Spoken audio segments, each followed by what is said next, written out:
മോഹൻലാലും മമ്മൂട്ടിയും ഫഹദ് ഫാസിലിനെ ഒതുക്കാൻ വേണ്ടി കൊണ്ടുവന്നാണെന്ന് പറയുന്ന ഭൂലോക മണ്ടത്തരം പറയുന്ന ഒരു വ്യക്തി പല കാര്യങ്ങളും ഇവർ പറഞ്ഞതാണ്. ഇവർ ഒരുപാട് ഇതേപോലെ കോൺട്രോവേഴ്സി പറയുന്നുണ്ട്. ആരാണ് പെൺകുട്ടി? പുറത്തു പറയരുത്. അത്രക്ക് മോശക്കാരിയാണ്.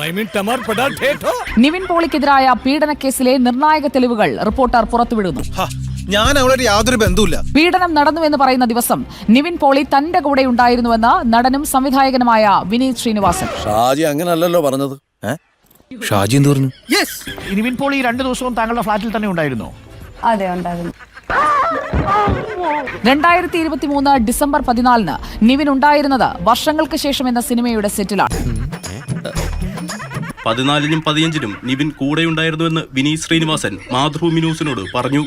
വെടിക്കെട്ടത്ര പോരാ, എന്നാലും അവസാനം പൊട്ടിയ ഗർഭം കലക്കി ഉഗ്രൻ. 14-ാം തീയതി രാവിലെ തൊട്ടാണ് നമ്മള് നിവിന്റെ പോർഷൻസ് ഷൂട്ട് ചെയ്യുന്നത്.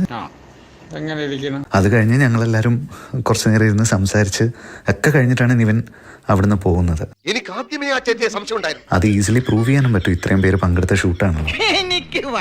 ദുബായിൽ വെച്ച് പീഡിപ്പിച്ചെന്ന യുവതിയുടെ പരാതിയിൽ എഫ്ഐആറിനായി കോടതിയെ സമീപിച്ചിരിക്കുകയാണ് ചലച്ചിത്ര താരം നിവിൻ പോളി. ഒരു കയ്യബദ്ധം നാറ്റുകരുത്. നിവിൻ പോളി പറഞ്ഞ എനിക്ക് വളരെ അഭിമാനം തോന്നി, ഒറ്റയ്ക്ക് നിന്ന് പോരാടുമെന്ന്. കാര്യം ഇയാൾക്കും കുട്ടിയും കുടുംബം ഒക്കെ ഇല്ലേ? രാഹുലിനെ കുറിച്ച് അറിയാത്തതുകൊണ്ടായിരിക്കും ഒരുപക്ഷെ നിവിൻ പോളി പറഞ്ഞത് ഒറ്റയ്ക്ക് നിന്ന് പോരാടുമെന്ന്. അങ്ങനെ അങ്ങ് പോയാലോ?